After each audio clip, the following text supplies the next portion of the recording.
YouTube, how's it going? The Goat House is back on Conference Championship Sunday. Two big games coming up today. I'm really excited about those, and we'll be talking live, pretty much play-by-play, my thoughts on everything on Twitter, and we're constantly breaking news, talking about breaking news, everything on that Twitter. It's a must-follow, and then we'll have our Super Bowl content coming, our off-season content. It's already on the channel, plenty more to come, so join us for that, subscribe.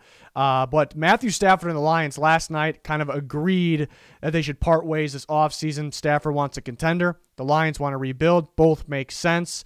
So I'm here to talk about the landing spots, but I'm also going to rank those landing spots from 8 to 1 and then take that number 1 team and give you that trade scenario, my final prediction for that. We'll also take a look at a few more teams, more than 8. Some other teams have been mentioned a lot by people, but I'm going to tell you why I don't think it's going to happen. So excited about this video. We're going over a lot. Again, subscribe, follow that Twitter. We already kind of talked about a lot of this stuff about Matthew Stafford as soon as the news broke on the Twitter. So people that follow know. It's an absolute must follow there. Any link that you need, description and comments as always. There's that Twitter, constantly talking. Again, we'll be talking during live games. And then I made a post on the side of the app. I'll pin a link in the comments. Who will trade for Matthew Stafford? And you guys vote, comment, and by commenting you can get likes and then make your way on the leaderboard. 10 people each and every single week win an Amazon gift card, so they're giving away a lot there. Anytime that we win one, we're going to give it away on Twitter, so that's another good reason to follow the Twitter there. But let's talk about the teams that I just don't think it's going to happen. As you can see at the top, Stafford will have a $9.5 million base salary to wherever he goes to. The Lions will still, get hit with some dead cap, but they're actually clear a total of $14 million. And then he has a $10 million bonus at the 5th day of the league, this upcoming season, which I think the Lions will want to trade him before then. So these teams have been brought up. For some reason, every time somebody's brought up being traded or released, it's just bears. Like, it's just everywhere. Like, I think it's a big fan base, but they get a little crazy sometimes. It's a division rival. It's a division rival. The Lions aren't going to trade him there. The Saints are around, depending on what the cap space situation is going to be. They haven't announced that yet, but it's going to be around negative $100 million, which is crazy. They're going to clear a lot, restructuring deals and cutting players, but yeah, they're just not going to have enough space. They would like to have Stafford. The Texans, people brought them up. They're in a negative situation. Sure, they possibly can clear it. People brought up Watson for Stafford, and the Texans get a bunch of picks. I don't think Watson's going to agree to play for the Lions, and I don't think Stafford would be happy to play with the Texans, so not ideal situations. So that's the main reason I don't think that's going to happen. A lot of people, at least in my mentions, have brought up the Rams. They have negative $27 million, not a lot of ways to clear space. The only possible way is if the Lions agree to take on Goff. I don't think that, a lot has to happen. Goff is still young. Maybe they would take him if there's a pick along with it, but then again, they don't have a first-round pick, so there's a lot has to happen there. It's pretty tough. But let's go on to my top 8 possible landing spots. Really, the teams far down here, like the Steelers at number 8, I almost want to put and not going to happen, but I'm telling you, there's some sort of chance, a really small chance, and I did want to go, 8 was the magic number here. I wanted to break down 8 teams. They're on the negative cap space-wise. They have some ways to clear some space. They have the 24th overall pick that could be used in trading for Matthew Stafford. But, yeah, I think things need to happen. They need to clear that space, but Big Ben actually could be cut or trade. The Lions are going to want Big Ben, so he have to be cut. He actually could be cut, and they can save. They're going to have dead cap, but they can save $19 million, and then they can kind of make that move for Stafford. But those things need to happen. Some things need to be, cap needs to be cleared. Ben needs to be cut probably, and then on top of that, the Lions need to be willing to accept the 24th overall pick. Really, other teams are going to be offering something, and it's probably going to be more. So the Steelers are right there, but pretty much it's not going to happen. Number 7, I put the Jets. The Jets have $65 million in cap, so they're looking pretty good there. They have the 2nd overall pick and the 23rd. Obviously, the 2nd overall pick won't be. I think that's too valuable to trade for Stafford, so they won't be trading that. They have the 23rd overall pick. They do have 2 firsts next year. Kind of wondered, could they offer the 2 next year? Would the Lions accept that? And they take Stafford and use the 2nd and 23rd pick to build around Matthew Stafford. Could be ideal. And obviously, Sam Darnold could be used in the deal there. I do think it's more likely than the Steelers. Obviously, I have it ranked ahead of them, but it's still on the unlikely side just because maybe somebody else has a better offer. They'll be willing to offer that high pick this year. Maybe the Jets just don't want an older quarterback. They're kind of a young team, but they feel like they can turn it around pretty quick, I would assume. So I think it's definitely on the unlikely side, but I still rank them 7 landing spot. 6, we start to get a little more likely here. The Panthers have cap space of $7.5 million. They can clear a little bit there. They'll be fine. And an 8th overall pick they have, which is a pretty good pick there. The Panthers kind of in on discussions for Deshaun Watson. Let's say they can't get a deal done there. Do they turn their attention to Matthew Stafford? That's the question there. And I think probably not. Watson a lot younger, a lot more mobile. The Panthers are, fresh coaching staff last year, a pretty young team. Do they want Stafford's kind of could be in his prime? The question is the minor injuries that pop up, but I don't think the Panthers would be interested, especially with offering the 8th pick, but they could be. If they are, that might be the highest pick that could potentially be offered. So if that is offered, the 8th pick, everyone else pretty much has no shot. That's what we need to look at the Panthers. If they are in a discussion and for some reason willing to offer the 8th pick, which is possible, I just don't think it's going to happen. Everyone else is pretty much screwed for the most part. So, so watch out for the Panthers. They're at number 6. Number 5 is the 49ers, and I'm in the way of the 49ers. Moving myself over here. The 49ers cap space $13 million, pretty good for a complete team. They have the 12th overall pick. It's a pretty good pick there. And they have Jimmy Garoppolo. Do the Lions want Jimmy Garoppolo? The Niners could cut him to save a lot more space. So some questions there. But things need to happen. If Garoppolo's cut or they come out and say we're willing to trade Garoppolo and offer the 12th pick, whatever, then they become more likely, I suppose. But things need to happen. But they are, they'd probably be better with Stafford over Garoppolo. And I think Shanahan would like Stafford as well. So that's why they're a top 5 landing spot here, for a Matt Stafford trade. Number 4, the Broncos. The Broncos are in a similar boat with the Panthers in terms of if they are interested and they offer their pick, you see it's only 1 pick back from the Panthers. Everyone else is screwed. Even the teams I have at top 3, most likely landing spots, those teams might be just screwed. People are kind of... I noticed people were naming these teams would be kind of the best fit, or this team would benefit most from having them, but that's really not how it works. The Lions are going to get what they can. They want the most they can get here. So if the Broncos do offer that 9th pick, they're going to get him. They're probably going to get him. $17 million in cap space is enough right now. They do have quite a few important pieces, mainly on the defensive side of the ball, that they need to re-sign, so they may have to pick and choose some of those guys to go along with Stafford. This offense has the weapons. The offensive line's getting better, but the weapons at receiver, running back, tight end are there. This team would be pretty dangerous with Matthew Stafford. I guess health would be the concern with this team, including with Matthew Stafford, I suppose. But it'd be a pretty good team. I know some people still believing in Locke. Sure, he can improve, but is he going to develop these traits all of a sudden? It's really not how quarterbacks work. Is he going to become a Super Bowl quarterback? Nah, he's probably not, to be honest. So, and again, he can get better, but by how much? But do you offer the 9th pick for a guy that's going to be 33? But remember, a quarterback prime is right around that age. Tom Brady and Aaron Rodgers are left right now. Aaron Rodgers up there in his 30s, and then Brady up there in his 40s, actually. But, and then you have to extend Stafford after the 2022 season. So they're going to have him for 21, 22. Is it worth the 9th pick? You could become a contender with doing this, so we'll see. But, again, if they offer that 9th pick, they become the leading candidate for Matthew Stafford because they're just probably going to beat out every other team. I'm just kind of on the fence. Do they offer that? It's pretty rich. Let's talk about that. The Lions could want 2 first-round picks. If the 9th pick's in there, maybe they don't need it, but it's kind of back and forth on what the Broncos actually offer it. Now we're on to the top 3.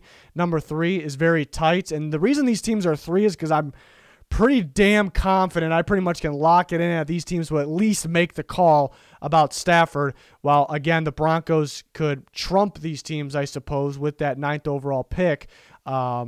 They may not make the call. We're not really sure on that.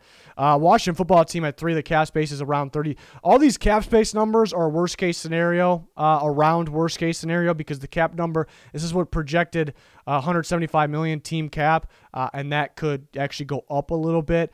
We'll see. So this is kind of the worst case scenario cap spaces. So these aren't going to be exactly correct, but definitely in the ballpark. They have the 19th overall pick. Again, teams can beat that 19th overall pick. That's the question here. These top 3 teams definitely will be in the mix, but who can beat that when we know the Broncos, even the Niners, the Panthers, the Jets maybe offering 2 firsts next year. They can beat that. But Washington, yeah, if they had Stafford, they'd be pretty damn good. They have the defense that Stafford really hasn't had. They do need to tweak the offensive line, but then add to the receiver unit as well to make it a little more, appealing and better for Stafford, I suppose. Now we're on to the big 2. Number 2 is going to be the Colts. They have a ton of cap space, $69 million, but they do have some of their own free agents they would like to get back, but it's not going to drain even anywhere near that whole $69 million. So they'll be still looking pretty good, especially for a playoff team there. Really good. And they have the 21st pick. Now the Washington football team, their pick has just a little bit more value. And then I think this goes without saying, but yeah, if for some reason the offers on the table were the Colts 21st pick, Washington 19th pick, I think they would take the 19th pick. I know it's in the NFC still. I think they would take that 19th pick. I think, maybe they want to send in the AFC and take, 2 spots less there of a pick, but we'll see.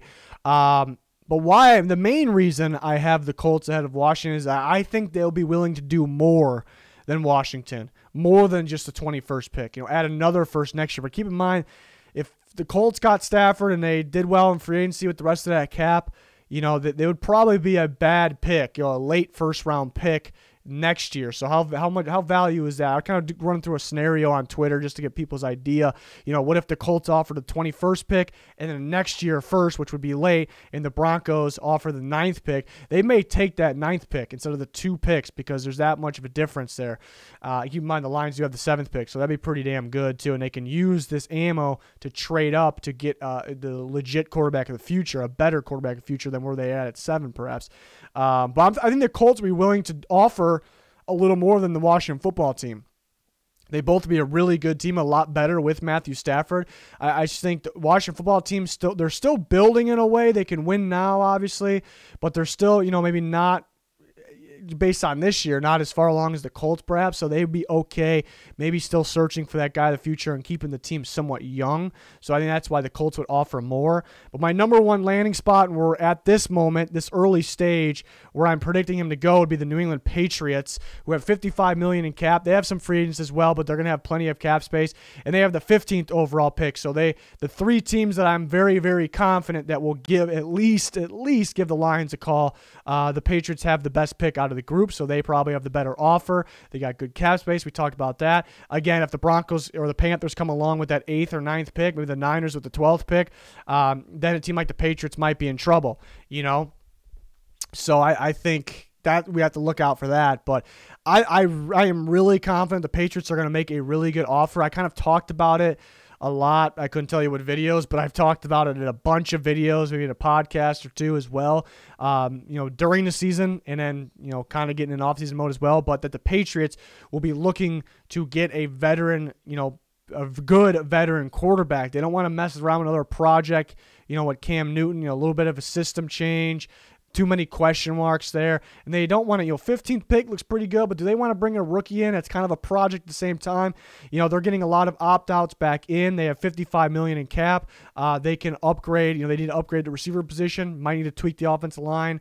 They could add some, defensive line as well, but they have the cap space, and the Patriots are always an appealing spot. And if they get a legit quarterback in Matthew Stafford, they're even more of a appealing spot for free agents, and they'll be willing to go out and make the move to win the Super Bowl now, to be a contender now. So this is kind of a rare opportunity for the Patriots, picking 15, having all this cap space in this year, having Matthew Stafford available. So I think the Patriots are going to go all out. They might offer more than what you out there watching, you in your mind, you have your value on Matthew Stafford. I can see the Patriots offering more. The Colts could go all in as well, but that 15th overall pick's looking a little better. That might be that extra boost there that the Lions would take there. So again, I think the Patriots go all out, and they are going to feel like they have to. I understand that.